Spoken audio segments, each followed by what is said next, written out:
ব্রাহ্মণবাড়িয়া ২ আসনে স্বতন্ত্র প্রার্থী হিসেবে বড় ব্যবধানে জয়ী হয়েছেন ব্যারিস্টার রুমিন ফারহানা। নির্বাচনের পরের তিনি একটি বিশেষ সংবাদ সম্মেলন করেন। সেখানে তিনি নিজের নির্বাচনী প্রতীক হাঁসকে কোলে নিয়ে উপস্থিত হন।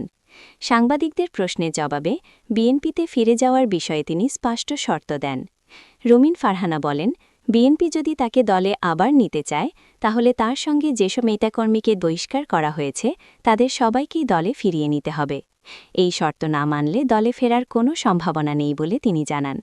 উল্লেখ্য, রুমিন ফারহানা বিএনপির সাবেক আন্তর্জাতিক বিষয়ক সহসম্পাদক এবং একাদশ সংসদের সংরক্ষিত নারী আসনের সংসদ সদস্য ছিলেন।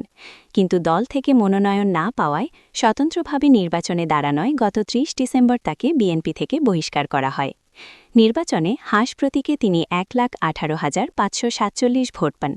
অন্যদিকে ডিএনপি জোটের প্রার্থী জুনায়েদ আল হাবিব খেজুরগাছ প্রতীকে পান ৮০,৪৩৪ ভোট। ফলে প্রায় ৩৮,০০০ ভোটের ব্যবধানে তার জয় নিশ্চিত হয়।